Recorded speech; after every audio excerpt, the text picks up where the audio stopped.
Buckle up, sports fanatics.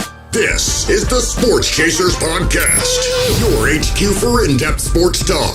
Join host Kevin L. Warren and crew as they dissect the hottest stories, ignite debates, and bring you closer to the action. From locker room whispers to expert takes, we cover it all. It's game time, so strap in and grab a drink. The Sports Chasers Podcast starts right now. Hey, what's up, everybody? What's going on, everybody? It's another edition of the Sports Chasers Podcast coming to you live and direct. Hey, man, it's our first premiere episode of the Sports Chasers Rewind episode. Rewind as we rewind what has happened in sports over the weekend, man. So it's our first week of doing it.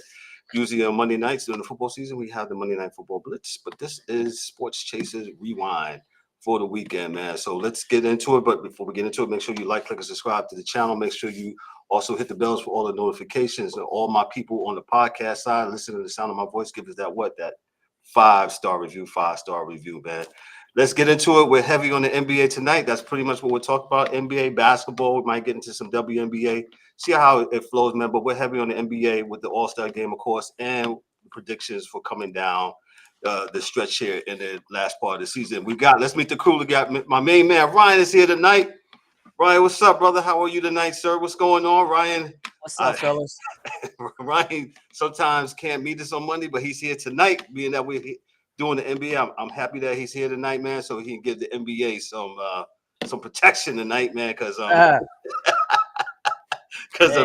my next co-host here, D-Dubs. Good afternoon, good evening, sir.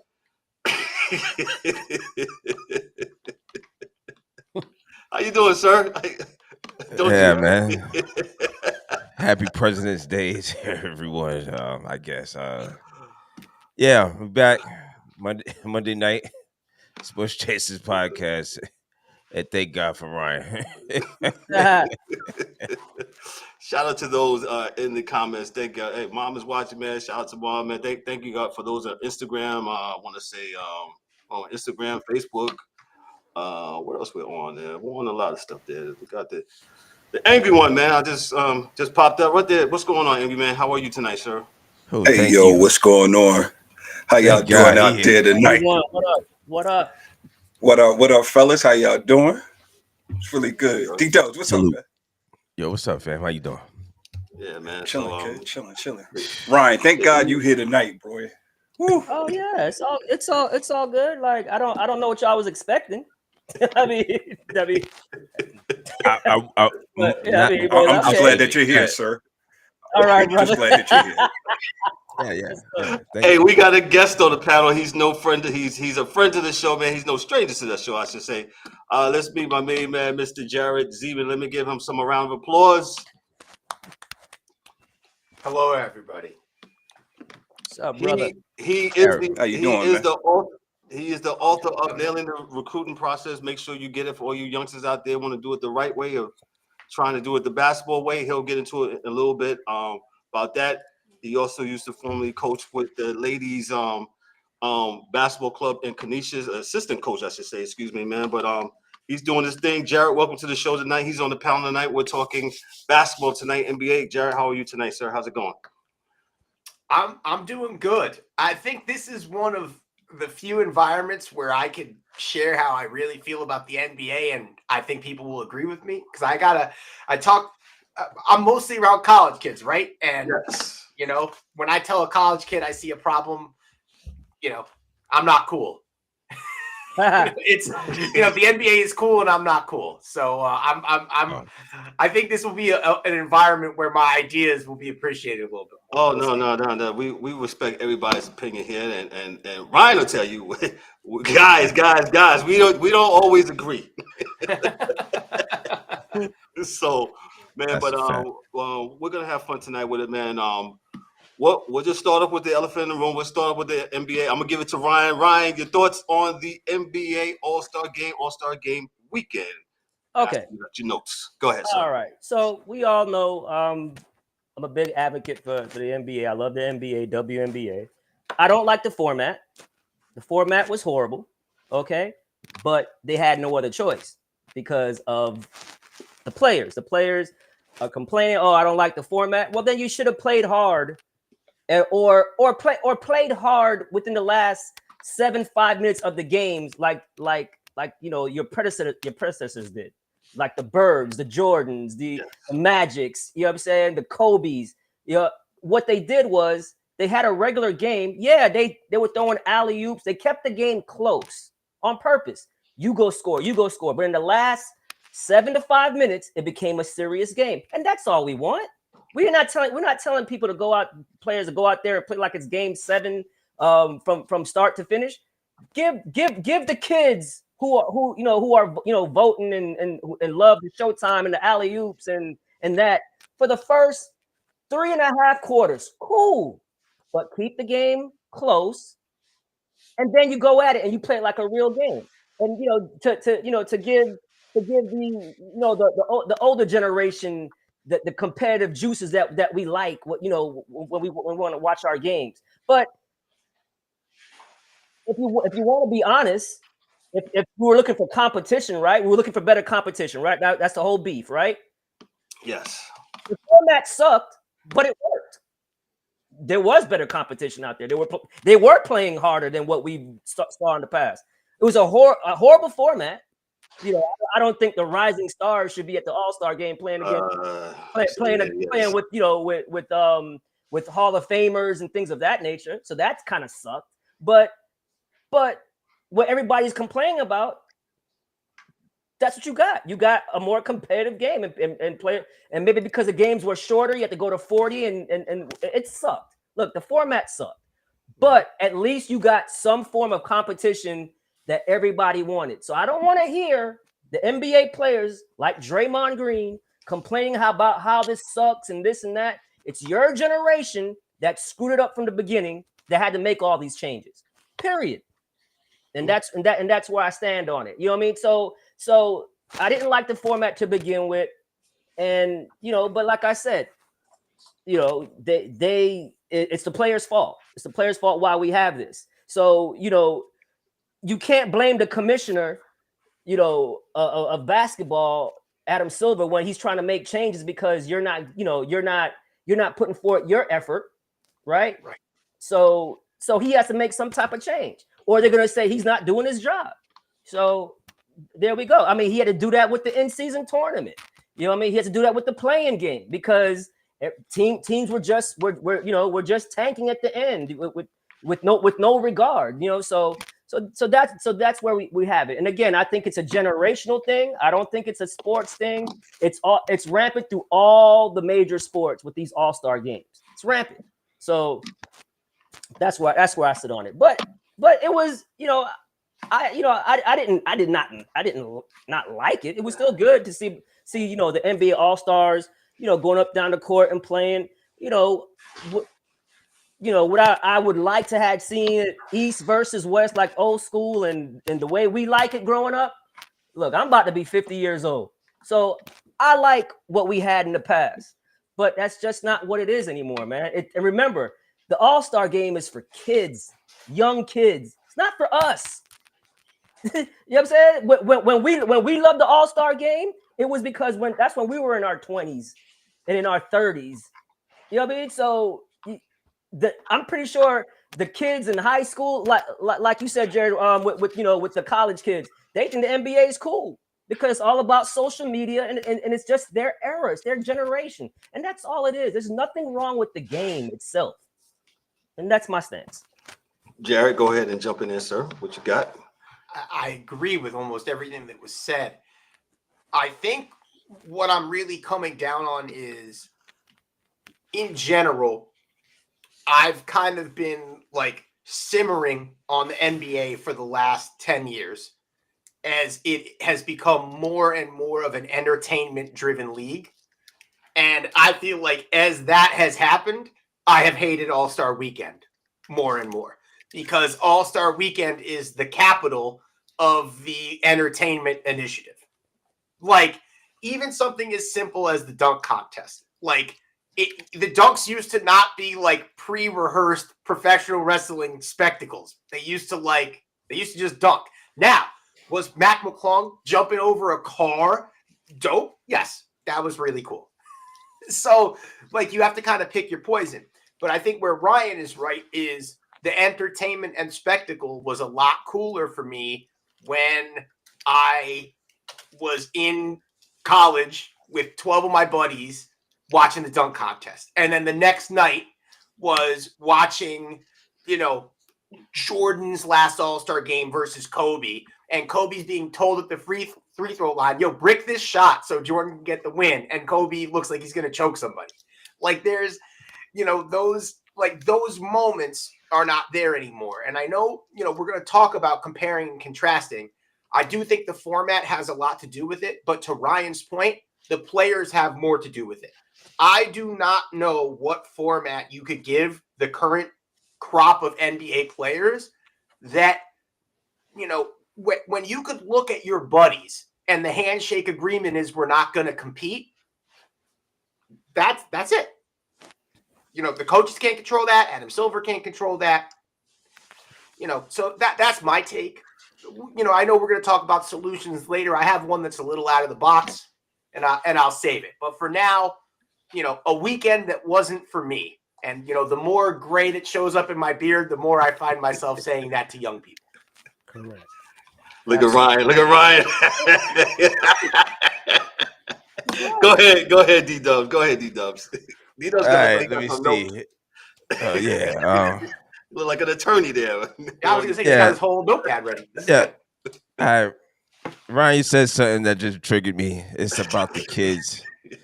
Yes, it is about the kids. Uh-oh. But the kids don't have money. Uh-oh. So I think we need to tweak that a little bit because it's still about the older generation too. We have to put that bridge in there and incorporate all of us in there.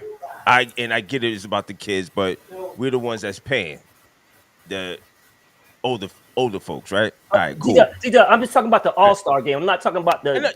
I'm not talking overall. about. I got you. Yes. It's the All-Star game. It is about the kids, it's but not, you alluded to, there was a point of competition towards that 7-8 minute mark. All right, we did it for the kids. We gave you an alley-oop and all that stuff. Come on, guys, let's put it all together. So that's where we enjoyed that part of it, that last bit of it, and to see these guys compete, right? Okay, 2, I could do without Kevin Hart. Please. Sit down. There was no reason for but this is the NBA trying to do this dog and pony show. Yeah. We don't need Kevin Hart for the game to try to grow the All-Star game. Come on, man, stop. Right? 3, I agree. Format was horrible. But on the flip end of that, the competition was slightly there. It did compared to prior years, right? Do agree with that. Players, I mean, again, and I said this months ago, or whenever we did a couple of shows ago, the players can fix this if they just compete. If you compete, we have no issue. But they don't compete, and they go through the lackadaisical. They score 700 points, and here we go. And that's why this is why we're here. This is why people are complaining and not liking the game. The game is, I can't legislate you to compete and have a little bit of what we was talking about, the competition for you to go out there and show that you are the best player. But overall, it is the NBA, the All-Star game. I think for most of us, everybody said it was a complete utter flop, like it has been. Okay, the competition level rose up a little bit, but other than that, man, the only thing I can suggest, and I suggested it before, if people are so outraged by it, don't watch. They'll either Kevin Durant already suggested, everybody complaining, well, maybe we should just stop playing. Well, brother, hey, don't do me no favors. Don't entertain me with a good time, brother. I won't. I can find there's other things to do.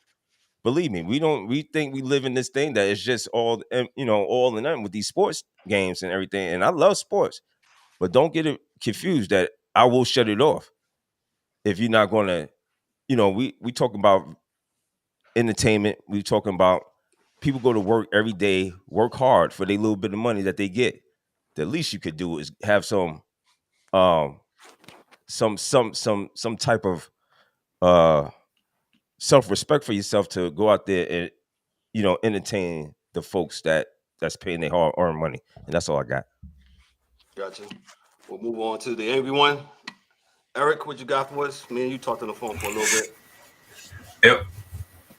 Yo, man, y'all basically covered everything that I was gonna say. I think D-Dubs hit it on the head for me when Ryan says for the kids. I get it, but it's not, because who introduces the kids to the sports is their parents.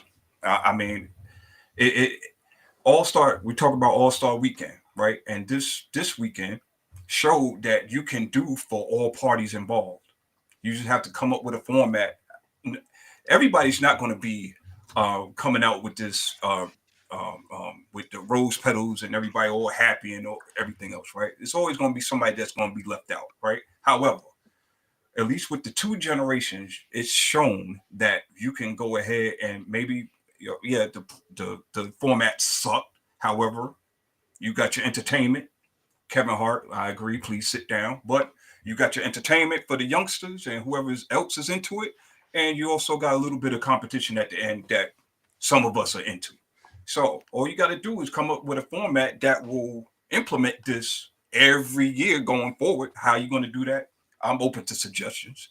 I honestly, and Kev and Daryl will tell you, I have not watched an All-Star game since the last one I've watched from top to bottom was the one where Iverson and Marbury brought back the East. I don't know how many years ago that was, because that's how long ago. Oh my God, both comeback shots. That was 2001. That was the best. Yeah. Yeah. 2001. There you have it. So yeah, that's 24 years, ladies and gentlemen. 24 years. And that's my point. We're showing our age, right? That's my point. With the All-Star game, right? What did the NBA always? It's the fan votes. None of us are voting. These are all kids voting in their teens and 20-year-old, maybe 30s, maybe. They're not our age. We're not. I'm pretty sure none of the five of us went on NBA.com and submitted our votes for the All-Star game. Did we? And that might be part of the problem too. Because I don't care to do so. Right. That might. Well, no. That's who the game is for. The game is for the people who vote, the fan votes. The reason why we even have media voting and now coaches voting is because they used to give it all to the fans, but then the fans were just doing crazy stuff with the votes. So now they had to scale it back a little bit and not give them so much power. Right. So that's what I mean with the All-Star. I get that too. But what if I get that too? But even back then, I didn't vote for it either. So here's again, the problem. Even back then, yes, we are showing our age. Oh, go ahead. No. I think James and I are about to say the same thing. And so I didn't mean to step on you. I apologize for that. I feel more stuck in the middle about the NBA than I do about other things, right? Like, I can take one on the chin by not liking mumble rap when the kids want to put it on in practice, right? If I would rather listen to Nas or Tribe, that's on me, right? That's it. But when it comes to basketball, the actual game itself is getting worse. Like, the game itself is less watchable. So, like, this would be the equivalent, like, I don't know, the same way, like, all the kids are obese now. We gave them junk food and they're voting for junk food. Like, that's kind of the way I look at it. So, like, I think it's at some point what will ultimately happen is the NBA is going to change some of its rules, get defense re-emphasized again, make it so that every team doesn't play the exact same way, which is what's making, the NBA so tough. So, like, to that, I hear what James is saying, where it's like, yes, it is the kid's choice, but we've fed the kids misinformation about what the NBA should be for like the last 15 years. And that's where it's tough. All right, go ahead and finish your point, and I'll step on in there. Go ahead, Abe. No, I agree. My thing is this, right? 2001. When you had those back-to-back shots, right? We didn't have all this comical stuff going on. It was entertainment within the game. We didn't have to do anything special. We had some of our top guys in the dunk contest, 3-point contest, and all of that, right?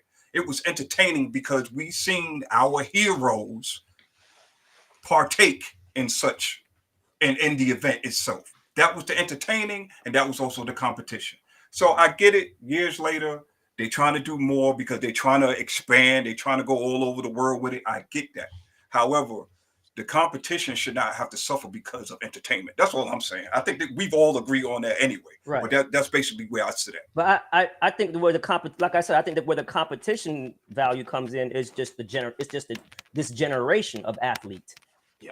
That's where the AAU athlete. It's Agreed. just everybody's buddy, everybody's this and that. You know, and again, you know, I know I'm gonna touch a nerve with Kevin with this, but the slam dunk contest, you know, was on a decline once LeBron decided not to do it. Your best aren't competing. Right. Your best aren't competing. So LeBron could have set the stage for set the tone, just like Dominique Wilkins did, just like Air Jordan, Clyde Drexler, all these guys, you know what I'm saying, who are all-stars but were still competing. Then you had your Kobe's, you had your Sean Kemp's, you had all those guys performing, and it doesn't have to always be superstars. You had Skywalker from the Knicks who could dunk, Harold Miner. So you always had your upper echelon guys going up against the mid-tier guys competing. So you know what I'm saying, within the contest, even the 3-point contest. Like why didn't Steph Curry shoot in the 3-point contest when he's at home? You know what I'm saying? His own place. Yep. His own place. Like I didn't understand that for the life of me. I'm right. like, so why? so what I mean by that, so the decline of the competition started with LeBron not doing it. Not doing it. So now and then other players see how LeBron, you know, is moving and operating, and one thing we can't deny is LeBron influence is very high, and he's basically did it the right. He's never got in trouble. He's this and he had the decision, and taking my talents to South Beach and that. But if that's the worst thing he's ever did, you know what I'm saying? I mean, that's a pretty clean record. So they follow his blueprint, right? And now with social media and your brand, I don't want to lose because it's my brand. It's just a generation. That's what I mean. You know what I'm saying? Like only 3 people had brands back in the days. It was Bird, it was Magic, and it was Jordan. Those are the only 3 people who had brands as far as their name and star power. You know what I mean? So and then you had like I said with LeBron not doing it, Zion, everybody wanted to see Zion. He was always hurt. He couldn't do it. So then you started getting these players, and then but then you the NBA gets lightning in the bottle, and you have your Levines and your Aaron Gordon who gives you a freaking show. Like that dunk contest was exceptional, like twice, both. You know what I'm saying? So you don't have to have. And now you got your Matt McClung. Right. But he can't smell a seat in the NBA. Right. So it feels like a just a random I'm just you know what I'm saying. So I understand your guys' beef with the upper echelon players not doing their part, and it's true they didn't do their part, and it's just a domino effect, right? So yeah, I got you. But let me interject. Let me interject just real quick because I'll forget this, right? I think this is another matter too, because I remember Ryan saying this on the show, right? That the upper guys do matter, and they have unwavering their legacies and everything else, right? So being that they have so much influence, the NBA has not grown the next level of stars, superstars, right? So that we should not be looking at LeBron and Steph at 38, 40 years old to still compete at this time. It should be the Ants, the Ant-Mans, and everybody else should be doing it. But being that they've already followed that blueprint, this is what we have. Right. So that influence goes both ways. Right. But then angry one. I can also say this. Ant-Man just came out and said, I don't want to be the face of the league. I don't want to do that. He was just on the record saying it. I just want to sit back. I just want to play ball and go home. He doesn't want to be the face of the league like that. So but that's cool. You don't have to be the face of the league. It's a responsibility. Go on the dunk contest. It's a responsibility that the players have to have in order to grow the league. The league is trying to push the younger players, the Wembys, the SGAs, the Jokers. They are the Giannis's. It just so happens they're all international. Most of them are all of them are. All the guys I just named are all international guys. Ding, ding, ding. Is that a problem? It's not a problem. That's just the way it is. So the American players got to step up because LeBron's not going to be here for too much longer. Steph is not going to be here for too much longer. And they've been carrying the league. KD, for as great as he is, didn't want to carry the league like that. KD just wants to go hoop and go home. I don't know, Ryan. For some people, that does matter, man. We don't have an American star that's in your. I'm not saying it doesn't matter. I'm just calling it what it is. Oh yeah, I think like, it might be. It could be possibly a problem that we don't have an American star that is. Because right now they're trying to push Ant, but Ant doesn't want it. He just came out and said it. Yeah, he says he doesn't want to be noted. He said he was on record saying that. I want to say Friday or Saturday, man. But let me get my thoughts real. Yeah, he said that. I'll bring it up. Let me get my thoughts on here. Yes, we absolutely have a competition problem. It's been my problem. And Ryan, yes, you absolutely said it. I've been saying that about the King. If he just does one dunk contest, if he does that year that he said, "Hey, yo, I'm gonna be there next year," and he doesn't, this whole thing flips. So now you got guys like, Ja and I think Giannis. They tweeted yesterday. Ja, that's another guy they're trying to push. But Ja, Matt McGlung. Oh man, we need to get in there. I said, well, don't tweet about it. Be about it. Let's go do it. And I think I've learned that today. We talked about pre the show that hey, it ain't for us, but I'm what D does. Well, who's paying for the kids though? It's still the adults. Go ahead, D. Well, I mean, but go ahead. I mean, you guys talking about paying? Who's paying the bill? Yeah, they're paying the bill so the kids can watch. I mean, it's just like when we were growing up. Our parents paid the bill, but we were watching the cable because we wanted the cable. We wanted to see the games. It's like it only matters if you're going to the game, and then they don't even matter. Like I said before, like attendance at the game, the NBA could care less as long as those suites are bought out and as long as the network money is coming in. That's where the money's at. Everything else is just icing on the cake when it comes to ticket sales and concession stand. That goes to the team. It's all about the revenue from the network contracts. Who they just signed a multi-billion. Are you just talking about the All-Star game? No, I'm just talking about in general the NBA now. Okay. In general, yeah. So let me ask you a quick question since you brought that up. So is that not a trickle-down effect to the fans that feel if the NBA actually agrees with what you just said, right? As a fan, that feels like a slap in the face because I'm not in those boxes that you just named. I'm not part of these corporations that you just talked about. So if that's all that they really care about as a fan, Ryan, I want you to tell me why should I care? I mean, that's just business.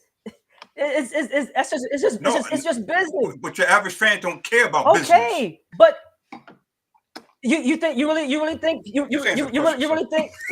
people are not gonna watch the NBA or go to NBA games because there's suites there? They're still gonna go. But what I'm saying is they prioritize. It's a priority to them to get the TV deal. That's how you I'm not disagreeing with you. I'm not disagreeing with you with that. I'm just talking about the different perspective. But the perspective is people are still gonna go because it's still a sport that they love. Let me get Jared in there. Whether you feel like the game is not as good as it once was, you're still gonna watch. You're still gonna watch it. Okay. What if you're both right though? What No. if you're both right? And we both can. We are. We're seeing it. Because so here, I'm not dismissing anything Ryan said. This is especially in this current, like with everything that's happening in society right now. Right. The rules of the land are you vote with your wallet. And what I think is the most interesting storyline of the NBA this year isn't actually a team or a player. It is that a huge chunk of the American sports audience has lost interest in the NBA at the same time.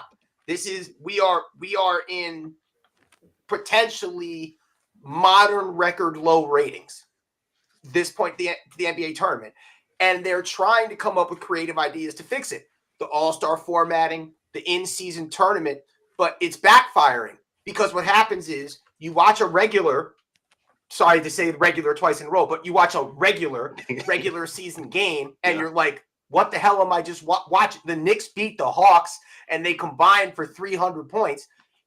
And then you watch a in-season tournament game and you're watching a UFC fight and you're like, oh, that's basketball. Like this is the thing that I thought I was a fan of that I don't actually see a lot anymore. And I think, and again, I think this is to both of your points. Mm-hmm. The NBA is currently experiencing a problem that every league except for football has experienced in our country in the last 20 years, which is the coaches got too smart, the players got too smart, analytics took over, and everyone tried to rig the game, and the game became more unwatchable. So can I throw a stat at you? Because I think you guys will find this interesting. Go ahead. Just for kicks, I was looking at defensive efficiency, and the Thunder and the Cavs are the two most efficient defensive teams in the NBA this year. They're giving up 104 points a game. If I turn the clock back 10 years, the best defensive team is giving up 97 points a game. If I turn the clock back 20 years, the San Antonio Spurs won an NBA championship and they gave up 88 points a game. We're talking about a literal 20-point production difference that has, for lack of a better way of putting it, dumbed down the game as the rules have diminished defense. Right. Right. So great point. Great points. Remember, in the 70s, when you had those Golden State teams, those Denver teams in the 70s, basketball was in the 130s, 140s. Right. Remember that? Right. We seesaw. So the NBA is like, okay, man, we got to get some toughness in the game. And then in the 80s, and then even in the early 80s with Bird and Magic, you had Showtime. They were putting up points. Everybody, Celtics putting up points. Then you got to the 90s and it became a slugfest because it's a seesaw. It was a slugfest. And then in the early 2000s, we started seeing, okay, it's everybody was like, oh man, it's too physical. I mean, we talk about the Rockets Knicks series in the early 90s. The game was what, 79 to 80?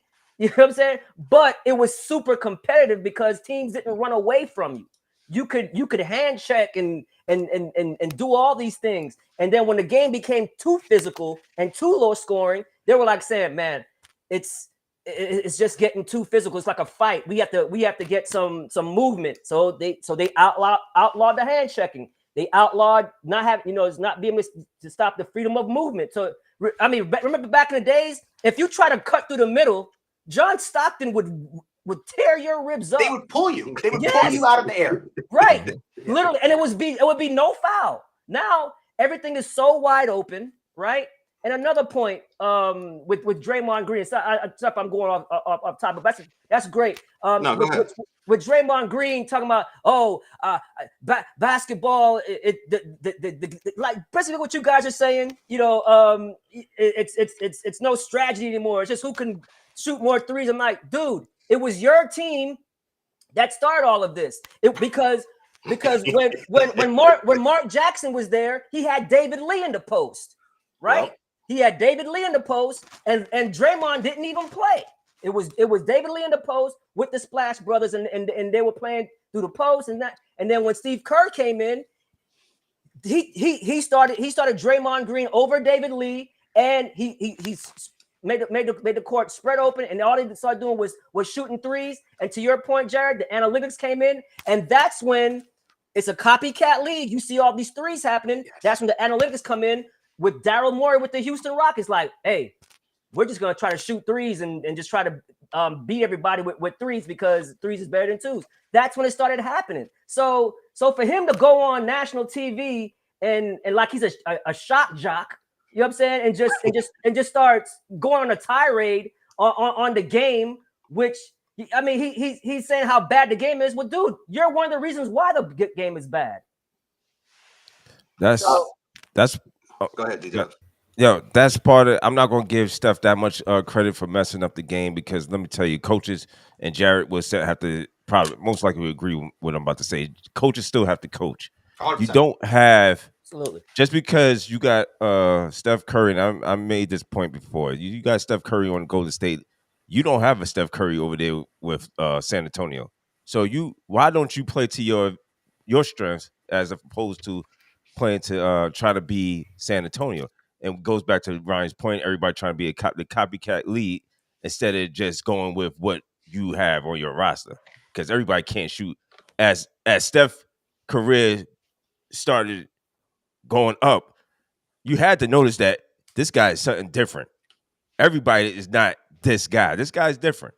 So, you know, even with Clay, and then you had Clay, who's then you probably got Clay. second. So you see, you have baby splashes before they baby splash brothers, and then they grew into grown men. Yeah, and you know, and to the NBA's credit, we did see it where you kind of see a transitioning of bigs now getting back into the game with Joker, with Embiid if he can stay healthy. You know, you have bigs now who are going to post, the Şengüns who just made the All-Star team, the Sabonis's. Yep. So you have low post guys who play in the post. So it's just the low post game is just not being taught, especially in America. It's just not being taught. You know what I'm saying? So right. And again, look at all, it goes back to coaching look need at a coach. But again, look at all the low post guys I just rattled off. They're all international guys. Every last one of them. Embiid, Joker, Şengün, Sabonis.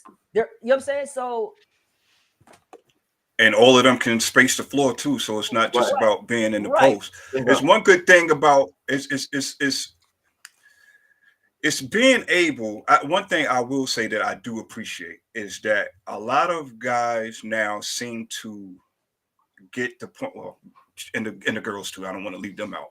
Is that you cannot be one dimensional. Versatility. You just can't be a pass first point guard and that's it. Because if everybody else is locked down and they leave you wide open, Ben Simmons looking at you, you got to develop some kind of a jump shot. So, and that goes for, you know, a guy that all he does is rebound. Or what, dude, what are you out there for? All you do is rebound. Well, you got to be able to space the floor. You got to be able to do other things too in order to help yourself. Yeah.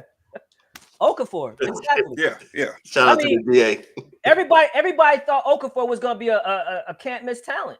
The guy spent 2 years in the league because the league just switched on him. It's like, yeah, we have no use for your skill set. Wow. I want to bring in a different sport really quick because I think this is what's going to happen ultimately. Mm-hmm. Take us back maybe 3 years ago in the turn of the 2020s. Major League Baseball was dominated by pitchers. We had a couple years where we had like the most perfect games and no hitters ever. Right. And you're like, well, is the pitching actually good? No. Everyone is shifting. So you learn the tendency of the hitter. You shift to where the probability of the ball is going to get hit, and it's an automatic out. The moment that the higher-ups in baseball literally just said, okay, no one's watching our sport anymore because computer analysts are making the decisions. You're going to have to pitch to these people. We're not going to let you go to the bullpen over and over again. If you send somebody in from the bullpen, they have to pitch to 3 batters, and you can't shift. And all of a sudden, it's like teams have an identity again. People are playing small ball. Some teams are raking. The Yankees, in your backyard are trying to put a team together that can exclusively hit the ball over left field. Like, this is, I'm a Mets fan, so we're praying.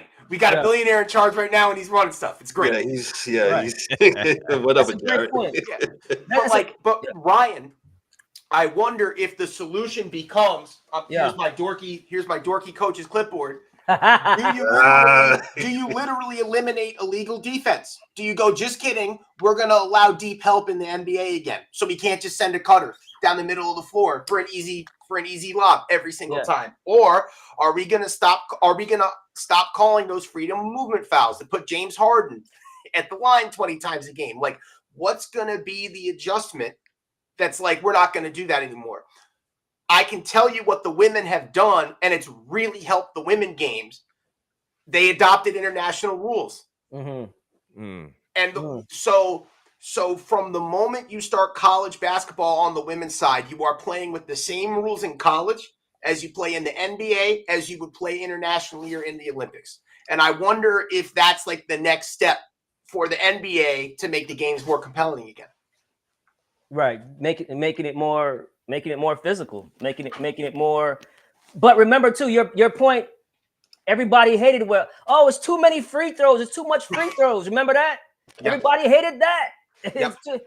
So it's like, hey, I just need them. It's never going to be a perfect game.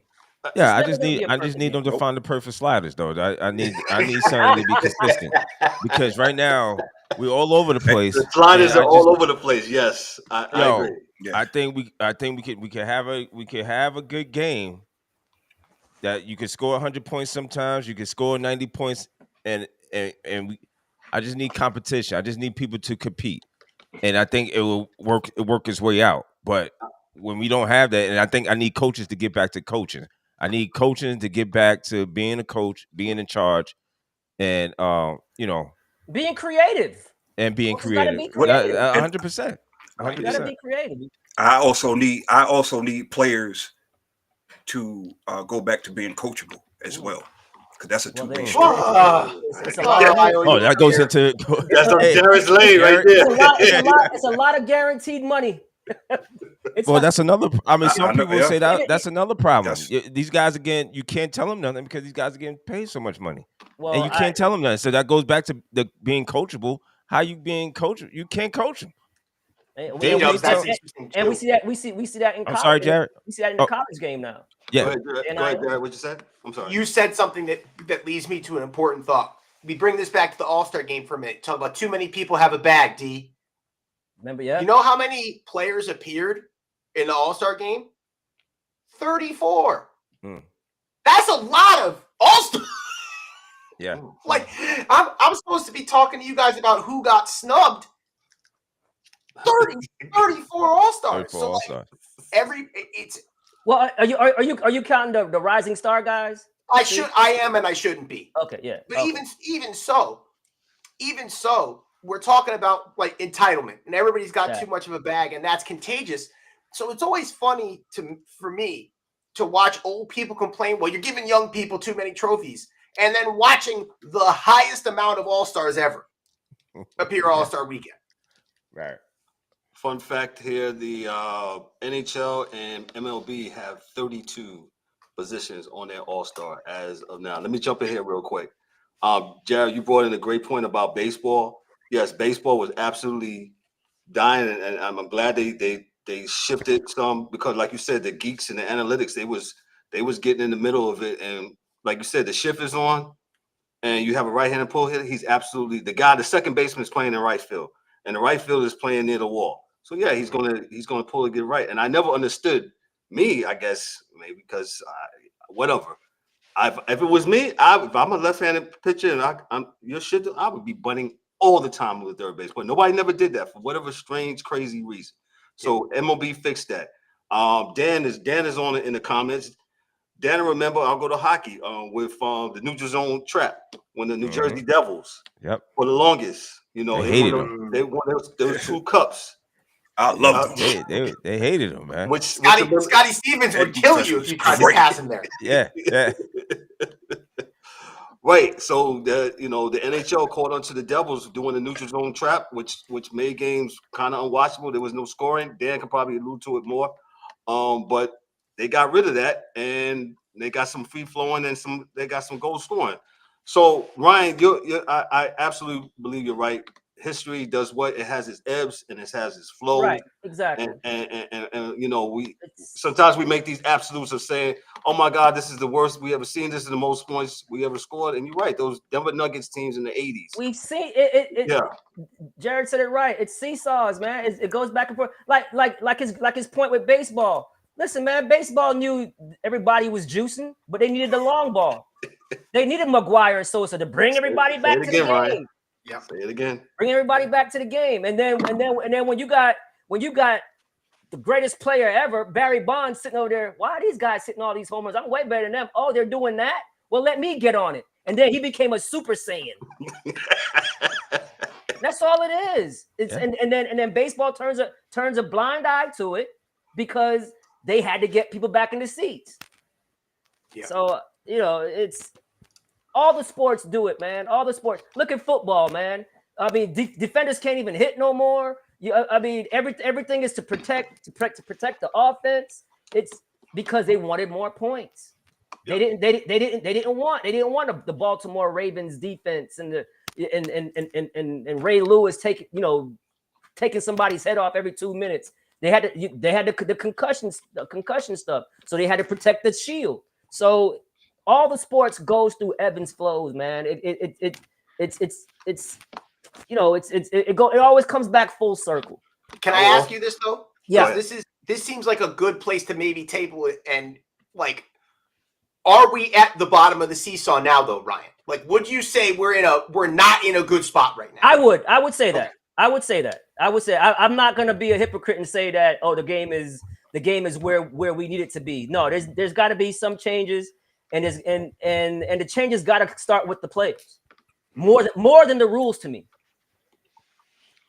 It's you got to start playing. I'm like, dude, your money's guaranteed. This is not like in the 80s and when your money really wasn't guaranteed and you had to play in order to get your check. So if you get hurt, you're still gonna get your money. Just go out there and play. Say it again. But what leads me to the next the one point I had earlier and I lost it. LeBron James. Sir, come on. You can't do that, man. You cannot at the last hour talk about you're not playing soreness of the ankle. What was it? Ankle soreness? He could have just suited up and do the layup line and then just not play and nobody wouldn't have said anything. But then it was the comments. It was the arrogance. Like when they asked him the question, you're not going to see me. Right. It was. The fuck? You know what? You know what, D-Dubs? You're absolutely correct. It was very condescending. Very. I'm like, this guy. This is what makes me tired of this guy. Which I'm just like, yo, please go away, man, because you're not really helping. You're helping in the monetary in some form, but.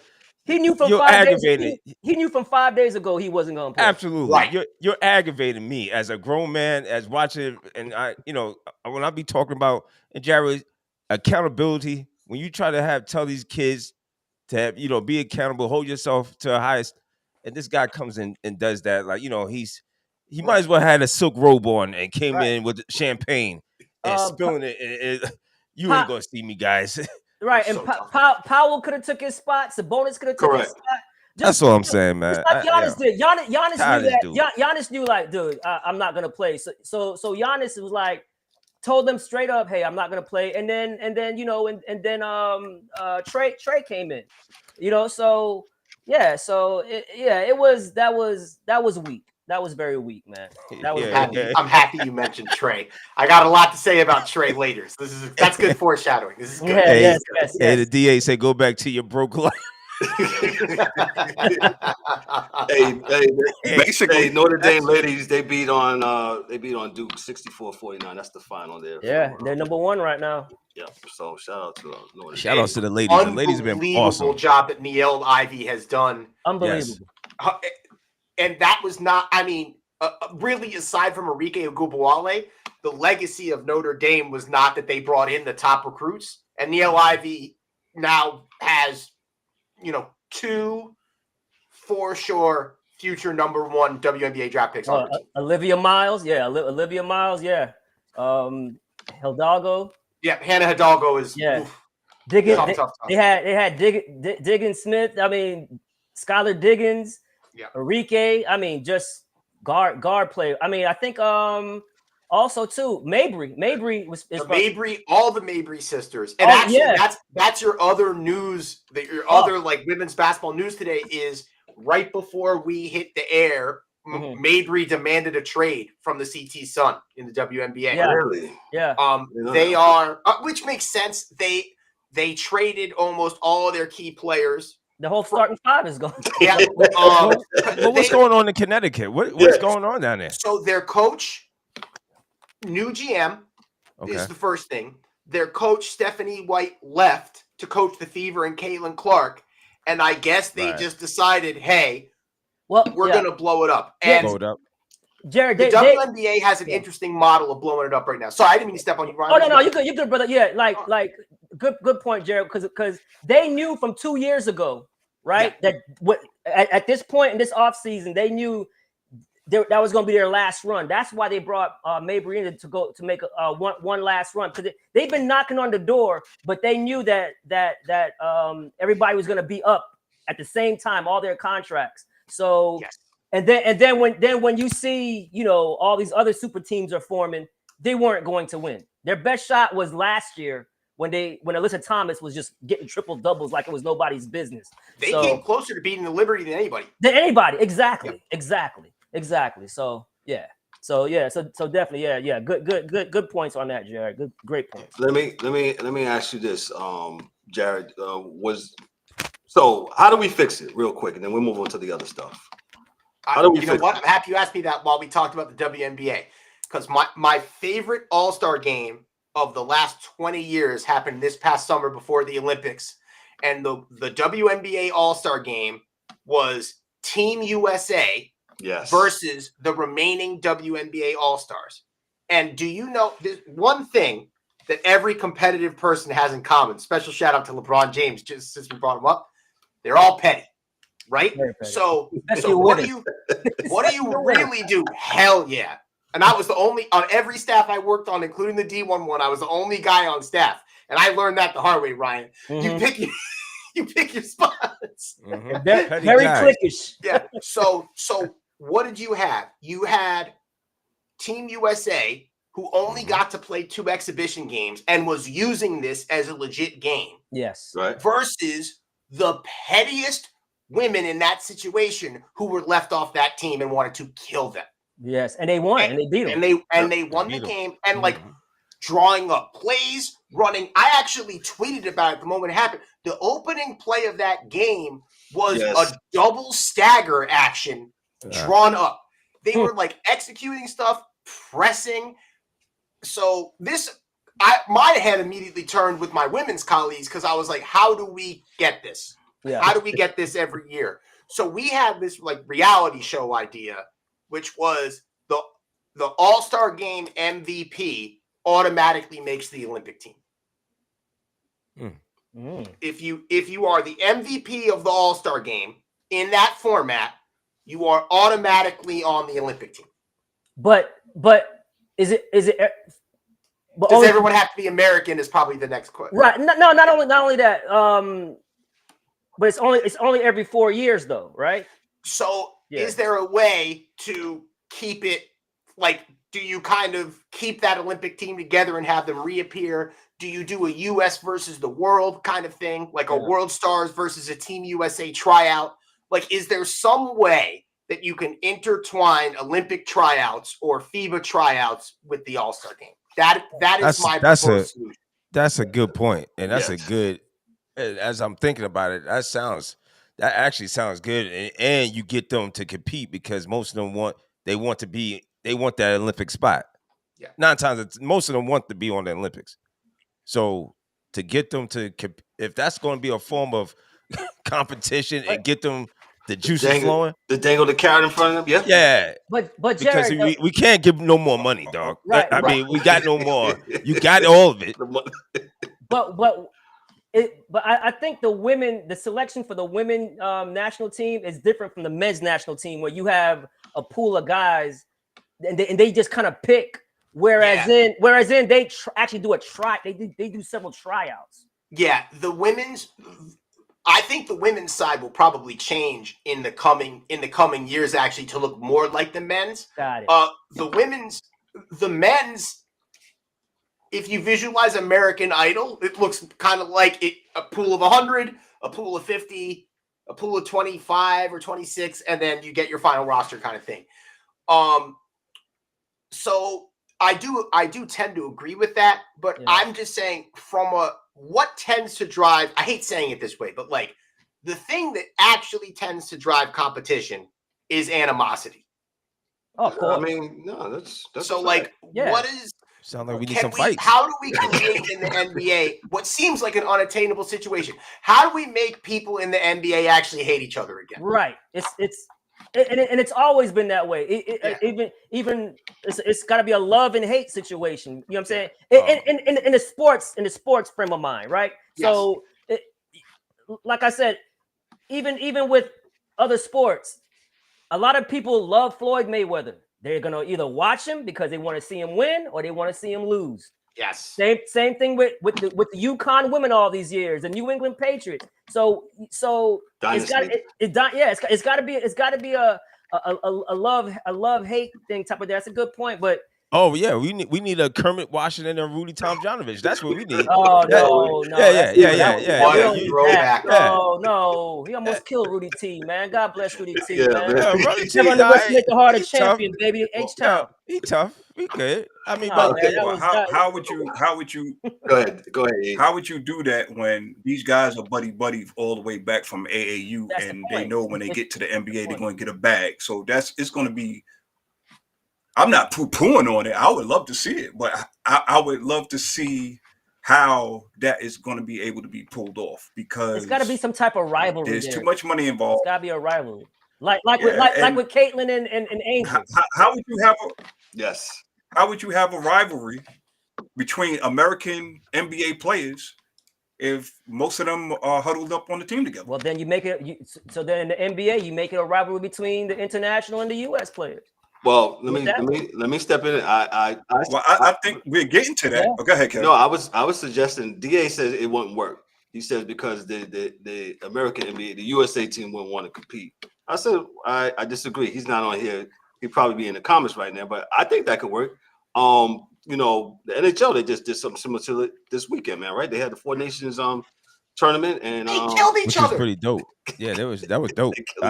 Are they going to do this every year, or this is just like a one-off? I think Dan said this is just a one-off, and then I think next year, like, they do something else. I think it's every 2 years. No, excuse me. Don't hold me to it, but it's a one-off, and then they go back to the All-Star, because they had problems with their All-Star game too, where they was just scoring. The games was like 14 to 11. There wasn't pretty much no more defense, and the goalies was just at the will of the players, just shooting past the goal. But go ahead. Kevin, that's the thing.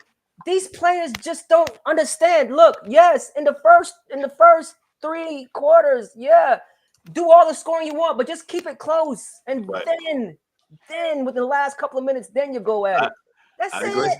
I agree. That's all we want.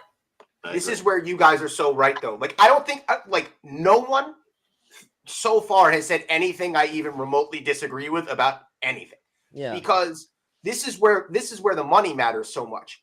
The reason why you have these budding rivalries and animosity on the women's side is because there are still only like 10 women's basketball players on the planet that have FU money from playing basketball. Correct. Facts. and that builds animosity. Yeah. And by the way, who are they all mad at? The young one that just figured out how to make FU money from playing basketball, because you didn't have to put in the work that we had to put in to make our FU money. And therefore, and by the way, if this isn't Pistons versus Jordan, I don't know what is. And because you took a shortcut to make FU money, we're going to kill you every time we play you. We're going to flagrantly foul you. And that's what we're watching unfold right now. Now, absolutely. Of course, Midwestern America wants to clutch their pearls and cry racism. We know basketball well enough. It's not because Caitlin Clark's white. It's because Caitlin Clark's good. Of course. They don't want her to be good. Yeah. You make a good point, man. Let's transition to that was a good segment, fellas. That's a good segment talking about the NBA and the All-Star game. That's pretty good. I want to transition, Jared, to who you got down as the perennial winners and those that's not pretending down the stretch, the contenders and the pretenders. Who you got as we? So I want it, and for all the reasons that we're talking about, I want either Cleveland or Oklahoma City to go on a serious run and be legit. And this is exclusively from a fan's perspective. Mm-hmm. If Oklahoma City goes on the run, then okay, the scouts have gotten it right again. They maybe have done a better job drafting young talent than any other team in the league. Right. And SGA is a bona fide face of the new generation. And for a number of reasons that have more to do with style of play than behavior, I much rather it be somebody like SGA than somebody like Ja. And it's actually less about the antics and more about the overall style of play. So that's piece one. If it's Cleveland, then all this junk about Donovan Mitchell not being a top tier guy is gone forever. He can be your 1A. Another team that's drafted exceptionally well, and they're doing it on both of these teams, by the way, number 1 and number 2 defenses in the NBA. So that still matters. Mm-hmm. So I want it to be one of those two. The thing I'm most intrigued by seeing is we went into the All-Star break seeing several of the biggest trades in the last decade of basketball. Yeah. The one I actually think makes the biggest impact is the one that was talked about way less. The Luka trade just took over because that was so crazy, right? Right. But I actually think the trade that has the potential to make the biggest impact in the second half is De'Aaron Fox on the Spurs. And, really? the Spurs are, I think, let's take a look here. The Spurs are 5 games out of the playoffs right now. They're 2 games out of the play-in. Oh, two out of the play-in game. That's right. I'm looking at 8. Right. Yeah. So they're 23 and 29, and Golden State is 28 and 27.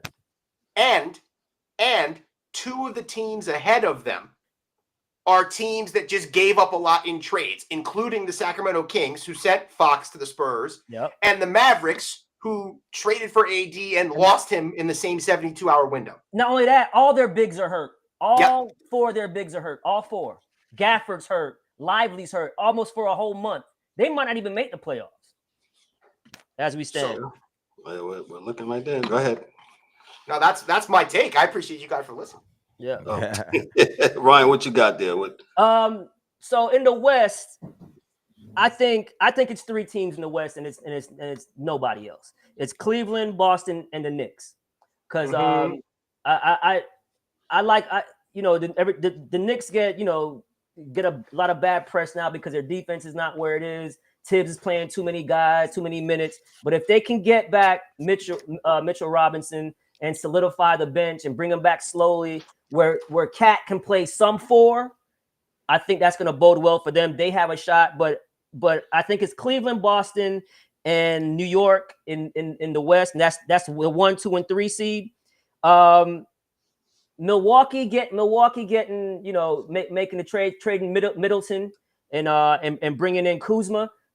I thought that was good for them. So that's a lower tier. Indiana's always going to be a tough out because of their offense. They're always going to give up a lot of points, but if they get hot in 4 games, they can knock you out. We saw that with the Knicks, even though the Knicks got hurt and what have you. But they have that type of firepower. So that's all I see in the East. In the West, I think it's OKC. I even think it's Memphis. Memphis has they play physical, and not only that, we used to always think about Memphis as the grind and the defensive team. They're leading the league in scoring. Right. So they put it up, and then Denver. So and then Denver with Joker. Denver's won 8 straight games. I'm about to say they've been on a roll, bro. Murray's been playing. Murray started off slow. He was bad in the Olympics. He started the season off slow, but now he's playing unbelievable basketball. So Murray's coming back up to form. Braun is getting more minutes, more acclimated to his role. You still got Aaron Gordon. So I like to be honest with you. If I had to make a pick, I think Denver's coming out the West because of Joker. I don't think my Houston Rockets are ready yet. They're number 4. That's one of my big surprises for the season. They're not ready yet. They're going to go on a little slide. They're a little hurt. The Lakers are just too small. They have no interior defense when they let with the trade. I mean, this trade was for the future. It wasn't for now. Yeah, they knew they were not winning any championship now. I mean, they've been in the play-in the last 2 years.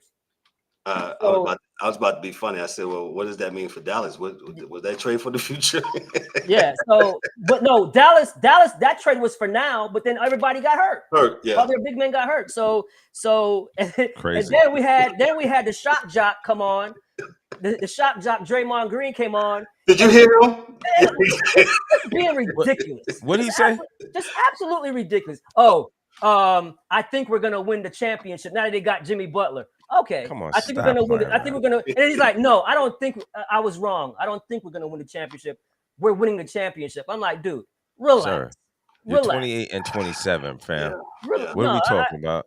Listen. I understand it gave them a boost. You know what I'm saying? They got some energy now. They're 4-1 since the trade. So I like the confidence. You know what I'm saying? Nothing wrong with having the confidence. Yeah. But dude, Draymond Green came out there on national TV like he was on his podcast and just saying ridiculous things. He was just on a tangent. It was ridiculous. Well, Daryl, you're the podcast police, Daryl. What do you think? It was ridiculous, dude. Like everything he said was a crazy hot take the other way just to ruffle feathers. That's all he was doing was ruffling feathers the whole. That's all he's doing, man. Him and Kevin Hart. Kevin Hart's mentioning how Shaq looked like some porn director. Like, dude, what are we doing here? Yo, man. This stop, dog. This is not Comedy Central. Yeah, It was just ridiculous. So yeah. So I know I went on a long tangent about that. But no, you good, bro. You fine.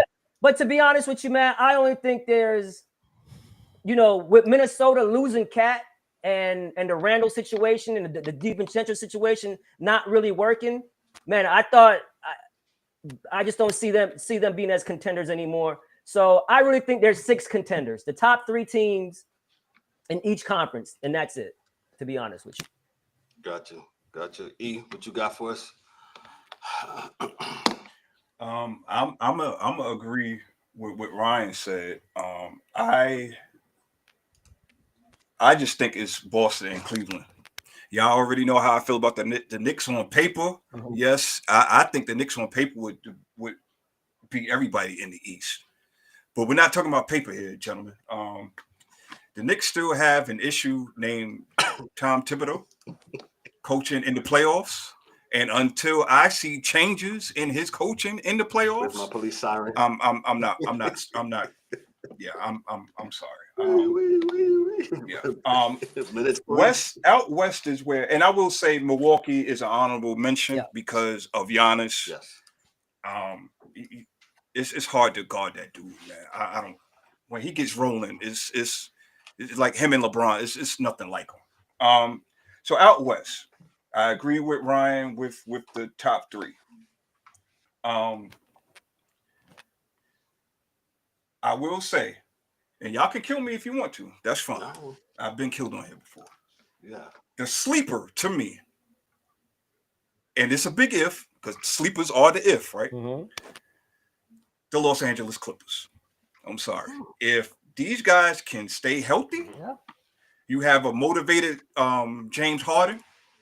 You have a healthy Kawhi Leonard. At this stage, I know it's just All-Star weekend, so that would slide with the change next week. But for right now, the way that they are right now, Norman Powell, who could have been an All-Star. Yeah. We talked about that before. Norman Powell absolutely is an absolute bucket whenever you need it, right? He'll give you 20 at any given time, sometimes 30. And if the wild card, and I know D-Dubs is going to, frail his face, and rightfully so, depending on what you can get out of a Ben Simmons. He lost on that. Give me eight points. Give me 8 points and 6 assists, and that will be a major cog for the Clippers. I know these are big what ifs, but the Clippers are my sleeper team. I don't see them taking out anybody in the top 3, but they will absolutely beat everybody else that comes. I could, that's not bad. I can definitely respect that. I mean, is there over under for that eight points? Ben Simmons is going to be averaging here now. Oh, it's an under, and it's that's why I said it's a what if. It's an under, and it's just the matchups too, man. They're going to be jockeying positions to get the right matchups because Jared, like man, basketball is a game of matchups. You know what I mean? So who matches up well against a certain team? So can I tell you actually a hilarious story about that? Yeah. We were hired to rebuild Canisius in our first year there. We now go down in history. We are the worst team to ever win a conference tournament game. Really? And we created a matchup nightmare for a coach who I'm actually friends with. And we ended up with them. And we knew exactly how to play them. We caught fire, and we're the first 11 seed to win a conference tournament game. Wow. And it was one of the most unforgettable moments of my life. We were in Atlantic City, and it was like, okay, this rebuild's going to work because we just did that. So I totally get that. And I think, in a weird way, that is also going to be one of the things that the NBA has to be compelled to fix down the road. That people are gaming the regular season so much. I could see something in the future where they try to adopt a different model where they don't do it by conference anymore and they just do it by overall seeds. Oh, 1 through 16. I've been screaming for that, Jared, for years. Let me get 1 through 16, man. Right, absolutely has been. Yep. Man, So Jared, I love that. It would make it so compelling, right? The only drawback from it would be that we'll lose the rivalry type settings. You know what I'm saying? I think you still can do it by scheduling wise. You can still keep the same schedule. It'd just be 1 through 16. No, I'm talking about in the playoffs. The rivalry. Oh, okay, got you. Playoffs, you going through the Eastern Conference and you have those rivalry games. So you're talking about an actual a tournament? No, it just you play your East schedule and your West schedule. And they would mix the schedule up because it's been talked about before, and they'll mix the schedule up. You talking for the playoffs? Yeah, for the playoffs, and instead of 1 through 8 in the East and 1 through 8 in the West, 16. It's just 1 through 16. So mixed up. One would play 16, 2 would play 17, and I'm down with that. I think that I would love that, to be honest. That would actually be a nice shot in the arm to be to be honest with you. I think the NFL has been crying about that because of some 7 and 9 division winners getting I guess it's so. D-Dubs, you're gonna go and then I'll get mine and then we'll get to we talk about the Eastern Conference. I mean, Cavaliers has been rolling all year. I don't see nothing changing. All them dudes is playing good basketball. I'm still wondering why Boston can't seem to catch fire and catch up, but we'll see. The Knicks, I told you my thing about the Knicks. Well, let's stop right on here, the Knicks, because Jared is a Knicks fan like us. Jared, come get some of this pain from us, brother. Well, we know what it is, right? And Eric, Eric about to black out his screen. I like the Knicks. You guys should be happy about the Knicks. I'm not unhappy. Oh yeah, we're not unhappy. I just know what's going to happen. Know what's going to happen in the playoffs. I've been giving the Knicks more love on this show than anybody, and y'all Knicks fans. And I've been God bless you, but love. We know, and we appreciate you. We appreciate you. We've seen this story. We've seen this before, and this is heartbreaking. And we already know what's going to happen. I think. Go ahead, Jared. This is there's going to be what was that movie that came out 10 years ago, like the wrestler, where it was like that the beat up, like the really beat up, set in his ways wrestler that like was like, and he was like trying to reclaim his glory days. Yeah. Tom Tibbs is the wrestler. Thibodeau is the wrestler of the NBA. He's incapable of change, and this is the thing that I think is so interesting about him. They have put together the perfect roster of people to play for a guy like Tom Thibodeau. Like they just like unbelievable college guys that were yearning for a chance to break out. And the thing that makes Tibbs unique is Jimmy Butler is the only person ever coached by Tibbs that played better elsewhere besides under Tibbs. Tom Tibbs maximizes what he has. Like that is a thing. Yeah. But as we know, and I'm sure this has been discussed, the way that he maximizes you is by wringing you like you are an old dish towel until there is nothing left. And the thing that kills me, and I texted you about this, Kevin, this was maybe like 2 or 3 weeks ago. The thing that kills me about this year's Knicks team is I think that Leon has done such a good job bringing in additional talent so that Tibbs does not have to do this. But he's still doing it. Correct. We still rocking with a rotation of 6 and 7. Yes. So what's going to happen? It's going to be just like the Pacers. I'm joking, Ryan. They're going to not be able to move up the floor by the second round of the playoffs. Thank you, Jared. I ain't got to say no more. It's a huge bummer. I really wouldn't have such an issue. With him going with the 8-9 man rotation in the playoffs, right? Mm-hmm. But you do it during the regular season for 82 freaking games. Right. So these guys are extra gassed by the time they get there. I never understood that. Play all these guys all year long. And then when you get to the playoffs, you know exactly who you're going to get, what you're going to get from everybody. And then you go accordingly. But again, this is Tom, and this is just not with the Knicks. He's done it in Minnesota. He's done it in Chicago. So this is who he is, and that's why I don't see no change at all. Yeah, because coaches normally shorten their bench for the playoff run and play everybody during the regular season to help rest them. It's only common sense. I'm not a coach, but Tibbs shortened his bench the whole year. He starts with game one. We got a regular season, first game.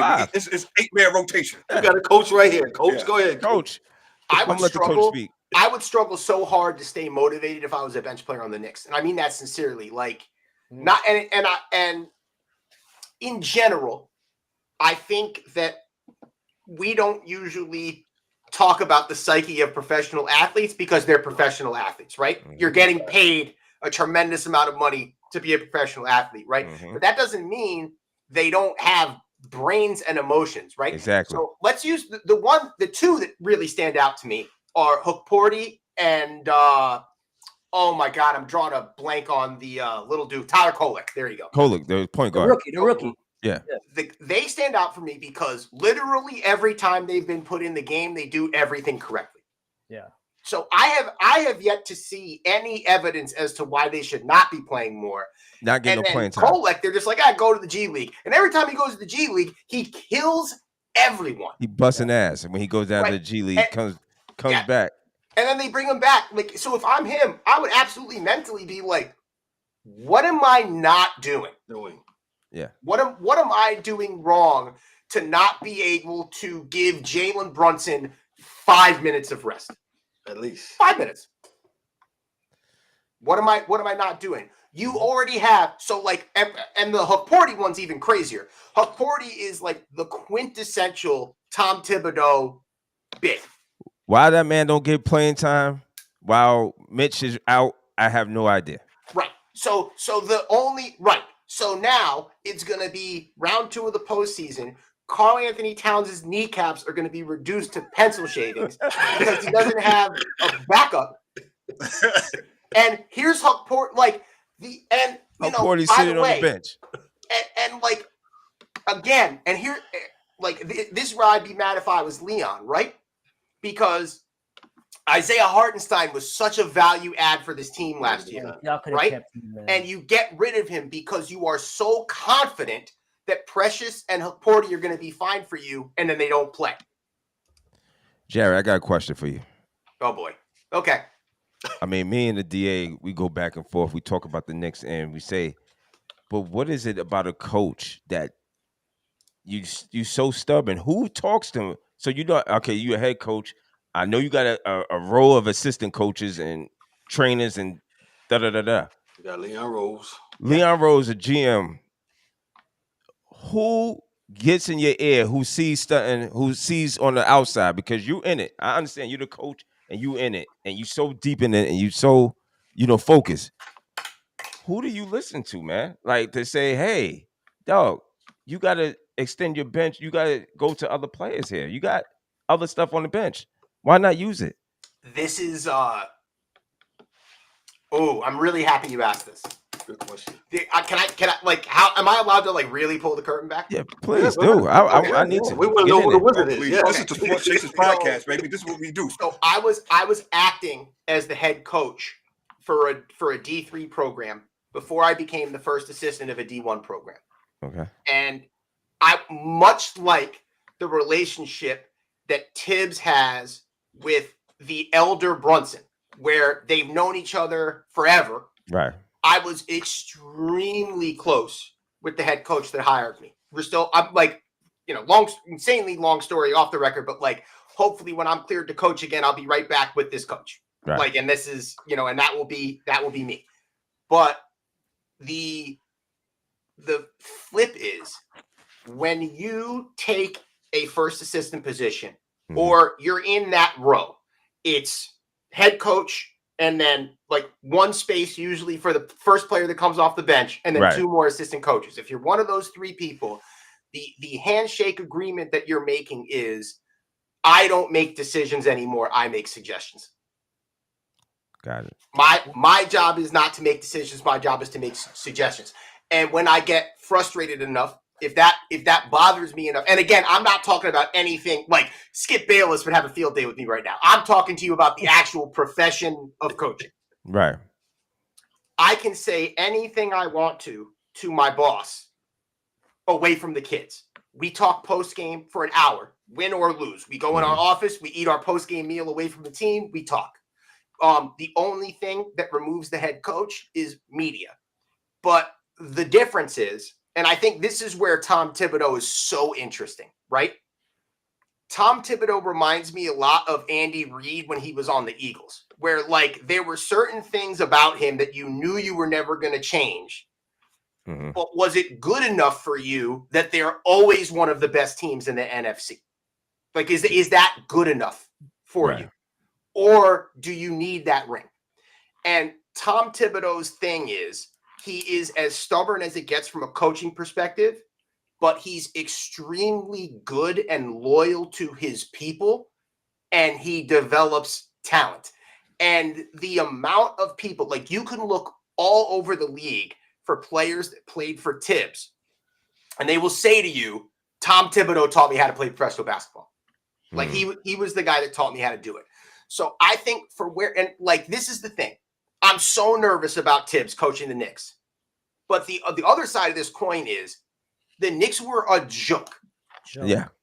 Like, do not forget the pandemic, like the era of the pandemic when Tibbs took over and they still couldn't land a free agent.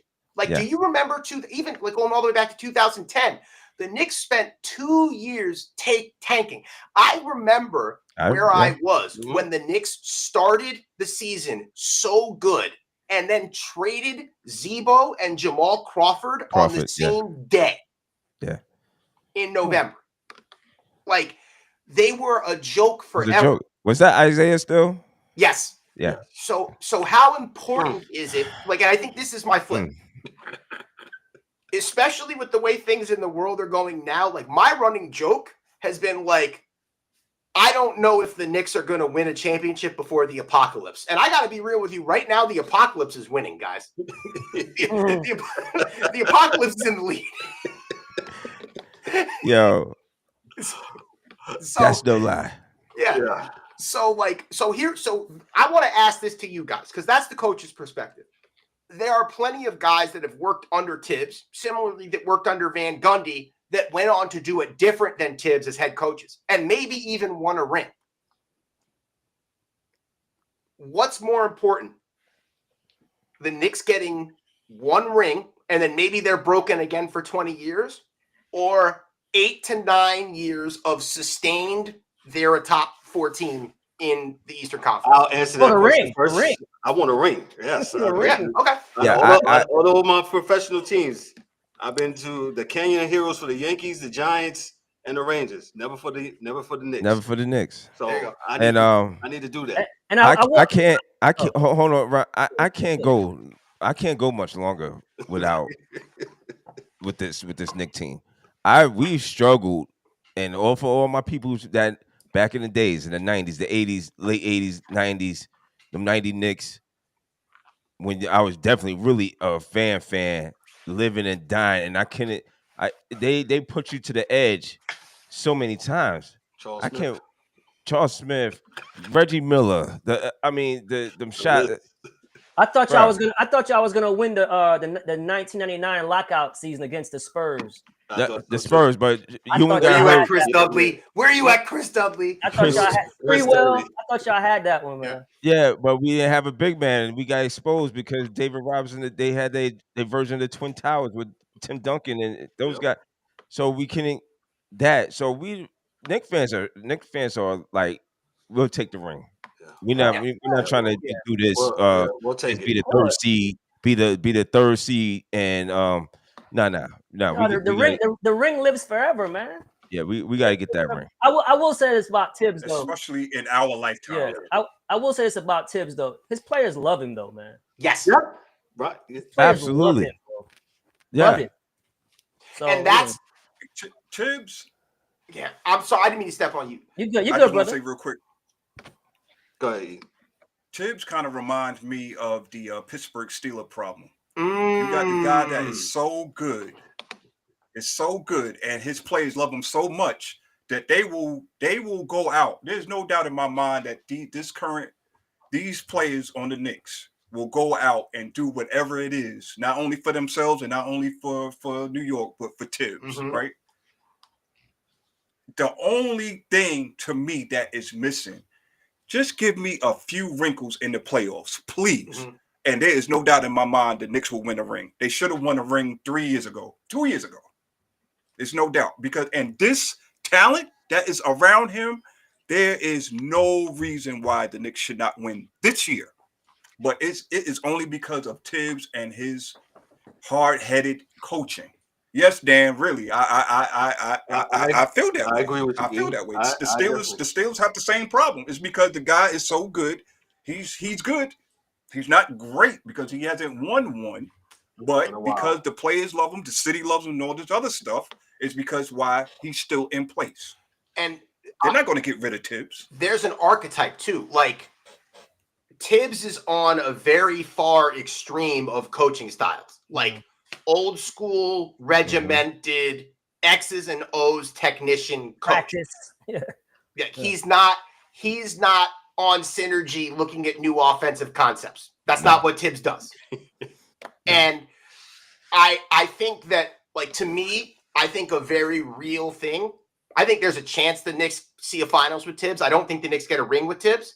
I think the currently constructed Knicks can get a ring with a different coach, and then it's gone. And I would agree with you guys that I think it's worth it.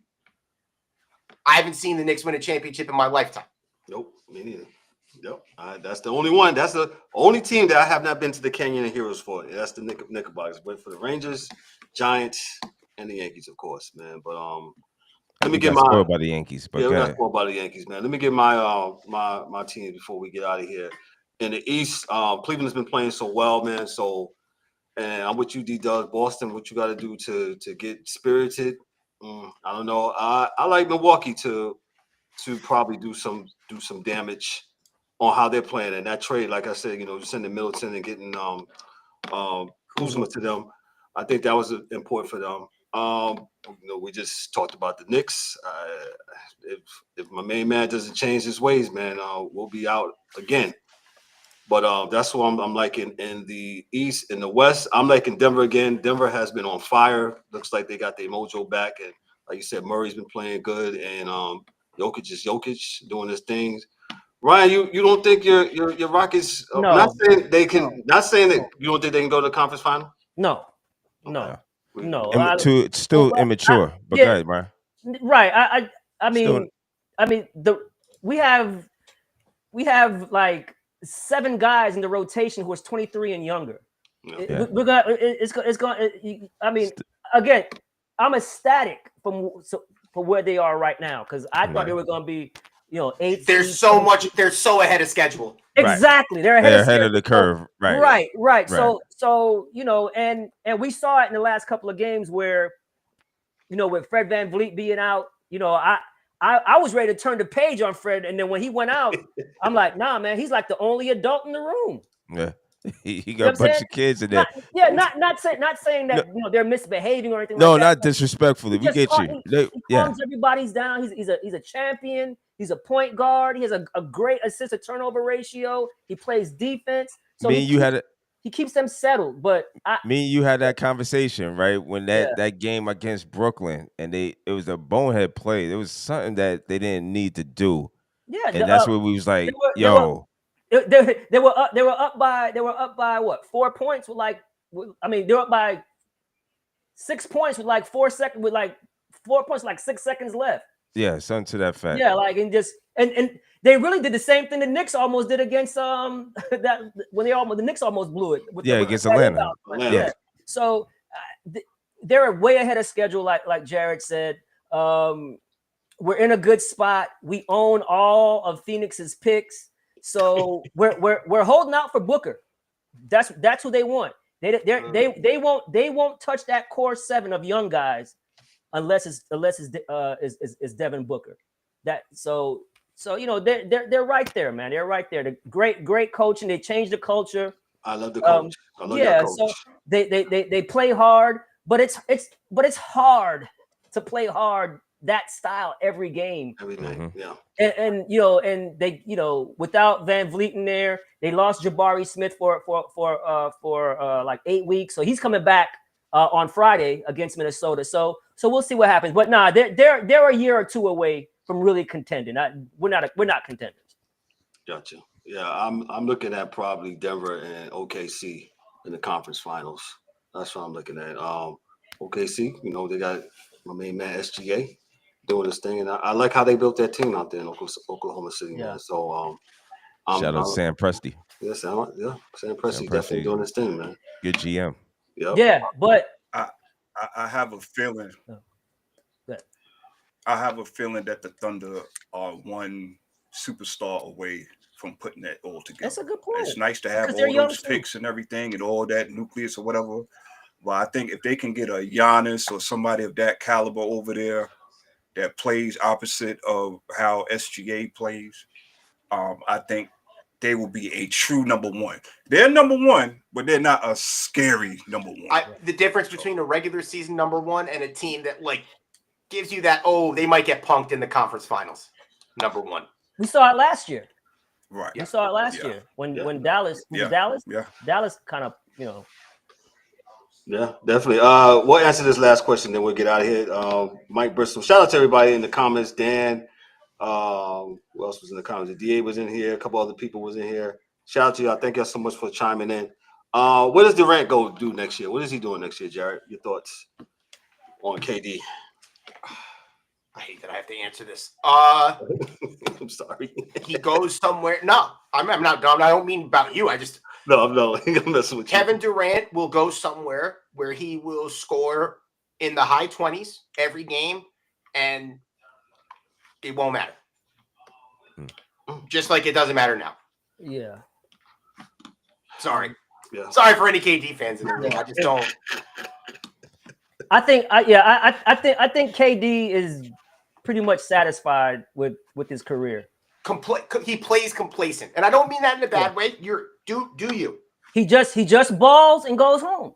He, Hey man, it's Yeah. funny that you said that because you can see it in his body language. You Of can course. see that it's just like, Oh yeah.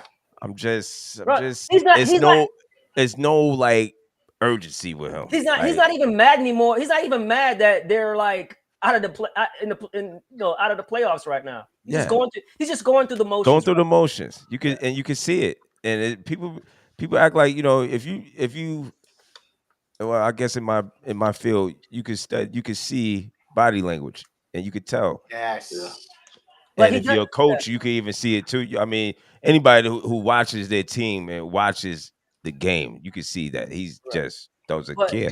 But I love KD too, but he does have ties in Texas. He is close to Ime. We do have Rockets do have all of his son's picks, so that could be, depending how the Rockets do in the playoffs. If they really look horrible and they really we need a closer type of guy or whatever. Maybe they can, send back some picks or something. But I will say his value is going to be lower. Oh yeah, because he's going to be older. You know what I'm saying? Yeah. Every team he's been on has been getting eliminated in the first round. Not swept. Like Jared said, he'll just go to a team and won't even matter. And not to be honest with you, I could definitely say one day we wake up and KD decides that he's gone. He retires. It would not surprise me not one bit. Yeah, like some Barry Sanders type thing. Just I'm done. Anyone. Yeah, I can see that. I would much rather see KD in San Antonio than Houston. That's a good. I think that would be dope, especially if Pop was it's going to be. Yeah. I think that if he goes to Houston, it's going to be that KD's the savior. He's that final. Whereas if he goes to San Antonio, you already got Wemby there. Wemby is that guy there. So it would be perfect for him. You slide right on in, you do your 20, you go home. Yeah, I mean, that's other stars. You're in that kind of market, the San Antonio market. You're in that kind of that system. Just like we just bring our lunch pail and we go home and he'd be like a Sean Elliott. That's a good point. Yeah. Yeah, and I tell you what too, man. Like Mike is in the comments talking about Cleveland. I love what Cleveland did at the trade deadline, getting DeAndre Hunter, because they were missing that wing defender, and he can also score off the bench. I love that. I think that is a move, a needle mover for me with Cleveland. Them getting DeAndre Hunter was an from Atlanta. Yes, exceptional move by Cleveland. Gotcha. This is Atlanta. By the way, it's funny. Atlanta sellers very quickly. Yes, Atlanta's learning a lot this year. This is interesting to me because we're talking about KD. I think the two most fascinating types of athlete, for me at least, only exist in the NBA, and Kevin Durant is one of them. Uninspired, but so unbelievably talented. So you sit here and ask yourself, like, what would Kevin Durant look like if he had Michael Jordan's brain? Like, what would this look like? And then on the other side, you in the NBA more than any other league, because of the way contracts are structured, you will see teams audition people to try to be somebody like a Kevin Durant. And that's to me, that's what's happening in Atlanta right now. Atlanta's learning that Trae Young is not a number one. Trae Young is not a number one. Can't win with him being. You can't ultimately win a championship with him being your number one. Oh my God, I did some. I don't want to. And the Jalen Johnson can develop into a number one. He's awesome. Yeah. I don't want to elongate Kevin's show, but I did some real homework on Trae Young for you guys. Let's do it. Go ahead. Let's do it. Let's go. Okay. So Trae Young became an all-star at the 11th hour, and it bothered me. And it didn't just bother me because I'm a biased New York fan and I'm petty. It bothered me because when I watched Trae Young play, I don't think he's exceptional at anything. And this sent me down like a rabbit hole of like, what does he actually look like statistically? Listen to this. Trae Young, by field goal percentage, which if you're a scoring guard, you need to be a high percentage shooter. Trae Young currently ranks 123rd in the NBA in field goal percentage. If you want to be like snooty about it and be like, well, that's forwards and guards, I can break it down for you even further. Of the top 30 scorers in the NBA, Trae Young is dead last, 30 out of 30 in field goal percentage. There's only one guard in the top 50 that has a worse field goal percentage than him, and is Jaylen Brown. Who is currently leading the NBA in turnovers? Trae Young. But he also leads in assists, though. Right. So he's literally the Brett Favre of point guards. He leads the NBA in doing the most stuff. Yeah. Doing the most. The gunslinger. Right. So like I'm sitting to myself and I'm watching and I'm like, is this guy really like modern Monte Ellis? Like, is that what I'm watching? Yeah. And then I realized I was insulting Monte Ellis because Monte Ellis has never had a worse field goal percentage than Trae Young currently has. Hey, quick, real quick, let me just pick it back on that. I remember in that draft, because you guys had Monte Ellis, because Golden State had Monte Ellis, I'm like, the Knicks are about to get Steph Curry. Yes. And they still drafted him, even when they had Monte Ellis. I'm like, holy shit. That's the same draft that the Minnesota Timberwolves used 3 top 15 picks all on point guards. And none of them Curry. Right. Oh, my God. Wow. Yeah, I remember That's wild. Yeah. So, no, that's my thing. So, it's funny. On one side, you get Kevin Durant, who has all the talent in the world, but just doesn't seem to have the fire, which is just – I don't think that's good or bad. I find that fascinating. Like, I'm fascinated by Kevin Durant, the person. And on the other side, Trae Young gets a supermax, and Atlanta's willing to give him the keys to everything, and he just can't do it.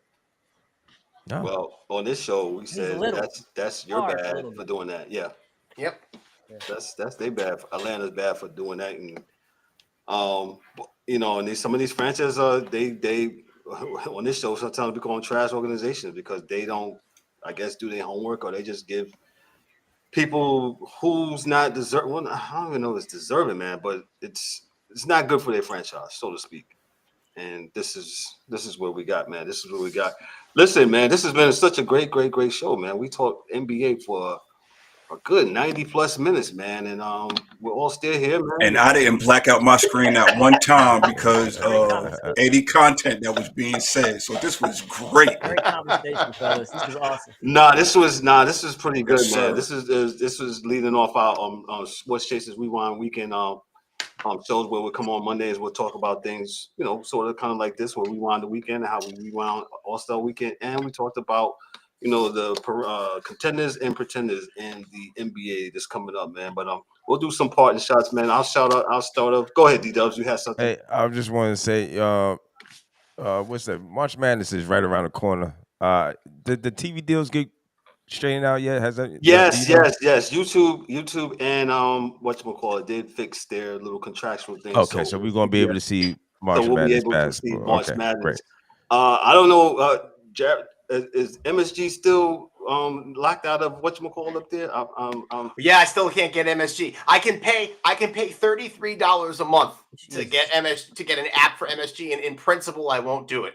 So no, I don't blame you, man. It's damn streaming stuff, man. God, don't get Ryan started. That's the one thing you get, Brian. So fire, bro. You can't find nothing.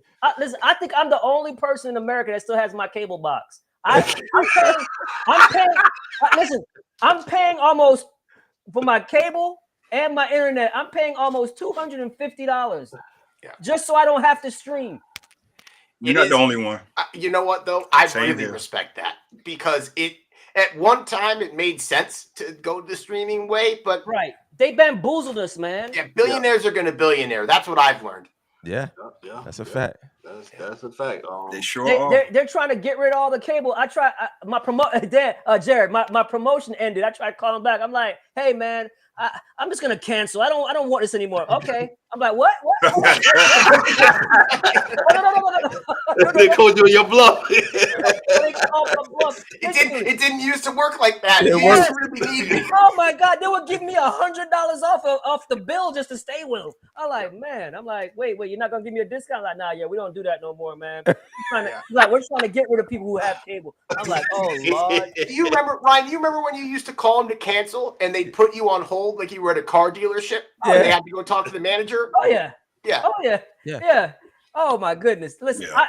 I was the king of getting discounts off my Sirius XM, AT&T, Comcast. Listen, people used to call me. I used to pretend to be another person just so the person can get the discount. Like, hey Ryan, man, can you call this number for me? Just pretend like you're me and get this discount. Like, yeah, no problem. I got you. My neighbor just told me they're getting cable for $60 less than I am. That's crazy. Yeah. I need that. You had to run that game. I can't stand the streaming, man. It's 10 seconds. It's 10 seconds behind. The shit buffers. I'm like, dude, I can't. You can't. There's no flashback. I'm like. Yeah. I gotta go to a different app to get the game. I gotta be a freaking sports bar in order to enjoy the thing. Yeah. Yo, man, Ryan, you remind me of one of my dudes that I know, man. My man, shout out to my man Fred. Fred, I know him down here in South Florida. He's a huge Miami Heat fan, and he says the same thing about the Bally's when Bally's, I guess.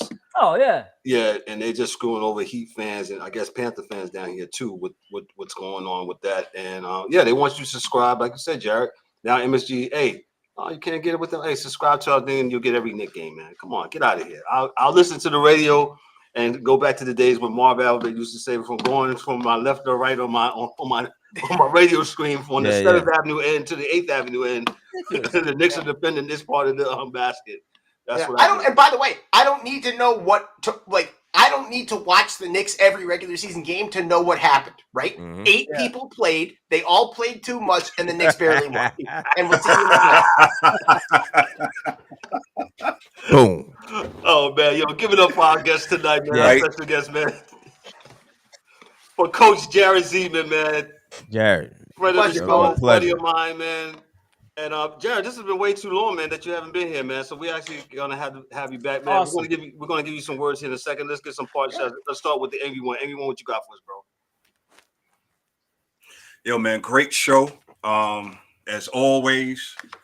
Thanks for everybody that tuned in the comments, everybody watching, everybody listening. Shout out to the DA, Dan, Mikey.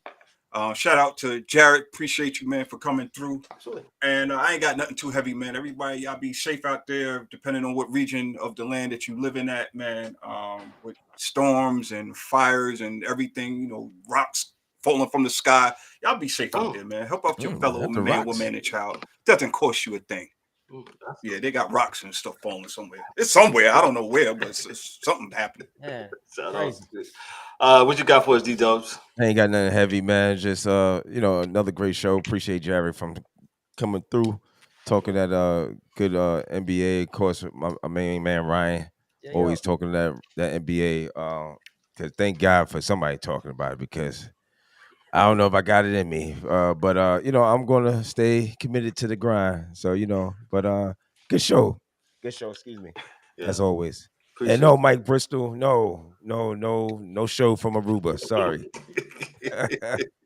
I gotta enjoy myself. That's right. He's gotta enjoy himself. Ryan, what you got for us, sir? Man, awesome show. Love talking ball with you guys, man. This is dope, man. And again, I always say it, man. I appreciate the grind, man. Is consistency, man. So and thoroughness. Jared, right. nice to meet you, bro. You know what I'm saying? All the fellas. And basketball is back. Regular season starts back up on Thursday. So nice little break for the guys. So it should be no excuse. You better be playing come Thursday and Friday. So we'll see. And the women's will be back. I mean, the women basketball about to drum up as far as the college. I should say. Oh, the college, yeah, and the college, Unrival is back too. The one-on-one tournament was that was dope. brutal, I will agree with you because that I thing did was catch so it. physical. Yeah, I did catch a couple of them games, and it was pretty good, I must say. So shout out to them ladies, playing ball and all that. Go ahead. I'm sorry, man. No, you're good, man. But just excellent show, guys, man, and see y'all next time. Got it. Our guest tonight, he's not special. Well, he is special, but he's our special guest and friend of the show. Like I said, it was way too long since he hasn't been on, man. A gentleman that knows basketball, man. And he's my main man. Hey, don't forget his book, man. Let me put his book here on the screen, man. Yeah. Yo, all you youngsters out there, man. Y'all need to holler at my man Jared right here. This is what y'all need right here. Oh, thank you. There you go. It's always so funny because it's like you have to make a website that promotes you, but this is so not me. Like I get so uncomfortable whenever I see a giant picture of myself. This is his book, Get Recruited to Your Dream College and Excel at the Next Level. Nail the recruiting process. You definitely holler at my main man, Jared, man. Yes, he's going to be shy about it, but I'm going to push it, man, because he has a lot of nuggets to impart to those that's trying to go to the next level, man. So make sure you holler at him and his book, too. Jared, I'm going to let you have the second to last words. What you got for us, man? First of all, just thank you. Nice meeting you, James and Ryan. This is my first time doing with you guys. Good seeing you, D and Kevin. And Kevin, thanks again for putting it together. And having done it myself, I know that projects like this are a labor of love and it takes time. But like something that like really actually like pumps me up is like seeing how engaged a bunch of people were in chat the whole time and seeing you got people tuning in live and like talking to you and like. I'm from where I'm from, and I've always felt like the coolest things are grassroots things. So, I applaud you guys for keeping it up. I hope you stay connected. My last plug, and I'll just very briefly, because Dee mentioned it, I've been a believer in women's basketball for a long time. I'm working on the women's side for a long time. But right now, I really do high-key think the women are doing it better than the men. Mm-hmm. Hold on, Jared. Oh, hold up. Yeah. Hey, Jared, ask these guys, man. But when I first started on the show, I was selling women's basketball. I was selling it to them. They ain't believe me. He was, Jared, but I told him not too long ago, I wouldn't be surprised if this women's game surpassed the men. The way the men are acting and doing. Hey, I'm just saying. So this is what I'll tell you, because it's funny you say this. A common thread for our conversations tonight were about how NBA basketball can be bland and all kind of looks the same and they all copycat league. If you find a WNBA team, they all play different than one another. The Aces play different than the Liberty. The Fever play different than the Aces and the Liberty. There are multiple teams rebuilding right now. There's literally 5 expansion teams coming in the next 5 years. And it's a stylistically different game. And I think for me and the type of basketball that we were talking about, we longed for, that good execution, hard-nosed basketball, you'll be surprised when you see the women doing this stuff. They shoot the lights out. They play hard. It's physical as all get out. And keep your eyes peeled, because between March Madness and the draft that literally will start the week after, I think this is going to be a crazy next month for the women's game. Yep. Also, too, I want to shout out real quick, man, in the comments, man. If y'all didn't watch it, UConn and South Carolina on Sunday. This weekend, South Carolina had a 71-game winning streak snapped at their home court, and I mean, UConn just blitzed them from the jump. And, hey, crazy the whole game. Yeah, the whole game. Az Fudd, Paige, Sarah Strong, Sarah Strong, Chen. They all balled out. But it just makes it's gonna make for a better tournament now. You know what I'm saying? Because now, like I said, South Carolina got its warts a little bit. They don't have that dominant big that they've had for the last 7 years. You know what I'm saying? In the paint that can take the pressure off them now. So shout out to Gino Auriemma for also giving Dawn Staley his flowers at the press conference, saying, look, before, we won the game, I'm happy, but he came out and said, look, I got to give Dawn a lot of credit, because when she first got there, there was nobody in the stands, and the atmosphere that they built over these years. South Carolina, yes. Was just amazing. He gave Don his flowers. And coming from Gino doesn't always do that. And coming from Gino, that's a huge compliment, man. And I love to see it. The women's game on the WNBA level, college level, it's just in good hands right now. You got superstars all over the place, man, all over the place, and they play hard. So shout out to them. I think I might go to work tomorrow to work the women's basketball game at Charlotte. Yo, shout out to the ladies over there in Charlotte. The Lady 49ers. Yeah, There you go. Yeah.